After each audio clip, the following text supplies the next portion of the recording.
Between 1869 and 1948, more than 100,000 British children were sent to Canada under the promise of a better life. Many were from struggling families, orphanages, or workhouses. But many of these children were told their parents had died, even when they hadn't. This was done to make sure they didn't try to go back home.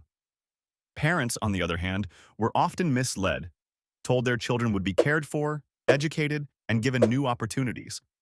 Some believed it was temporary, that their children would return. Instead, they were sent thousands of kilometers away, never to see their families again. Most home children were between 6 and 16 years old. They were placed on ships, arriving in Canada after a long, difficult journey. But instead of being adopted into loving families, many were placed on farms as unpaid workers or into homes as servants. There were no guarantees they would be treated well, and once they arrived, they had no control over their future. Brought to you by Super Simple Sheets. From coast to coast, worksheets that work. Discover the full range of what we offer at supersimplesheets.com. Why were they sent to Canada? This program was meant to help children, but in reality it was a way for Britain to reduce poverty and for Canada to get cheap labor. At the time, Britain had too many children living in poverty, and instead of supporting struggling families, the government saw sending kids away as a solution. Meanwhile, Canada had a growing economy and needed workers, especially on farms. Instead of hiring adult workers, families were given children who were expected to work long hours in exchange for food and shelter. The program was designed to benefit both countries, but the children caught in the middle had little say in their future.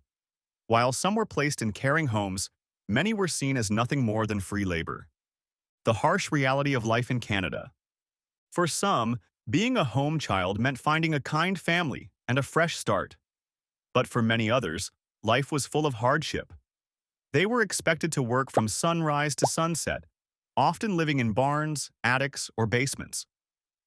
They received little food and, in many cases, were denied an education, meaning they had no way to build a better future. Stories surfaced of children being beaten, locked outside in winter, or forced to sleep with animals. If they were mistreated, there was no one to protect them. No one checked on them, and they had no way to contact their families. Some tried to run away, but without money or support, they had nowhere to go. One of the most tragic aspects of the program was the separation of siblings. Many arrived in Canada with their brothers or sisters, but were quickly placed in different homes. Some spent their entire lives searching for lost family members, and many never reunited. No protection, no oversight. One of the biggest controversies surrounding the Home Children program was that no one was looking out for these kids. The organizations that sent them promised to check on their well-being, but most were left to fend for themselves. If a child was suffering, there was no one to help. Meanwhile, their families back in Britain were left in the dark.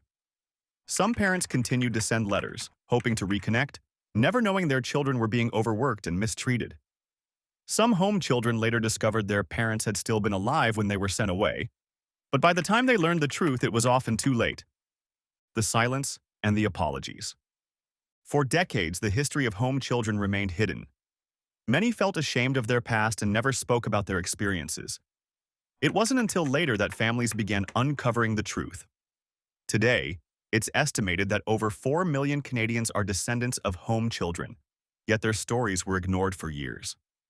In 2009, the Canadian government officially apologized, recognizing that many home children had been mistreated. Britain followed with an apology in 2010. Now, books, documentaries, and memorials honor their experiences, ensuring they are not forgotten. Why this story matters. The story of Canada's home children is a lesson about power, deception, and resilience. It's a reminder of how governments failed to protect children, separating them from their families and placing them into situations where they had no control. The next time you hear about Canadian history, remember the home children, the ones who were lost, the ones who survived, and the ones whose stories must be told. Thanks for watching. Simplify your teaching journey with Super Simple Sheets. Across Canada, we're known for our ready-to-use, curriculum-aligned worksheets. Dive into our educational solutions at supersimplesheets.com. Super Simple Sheets.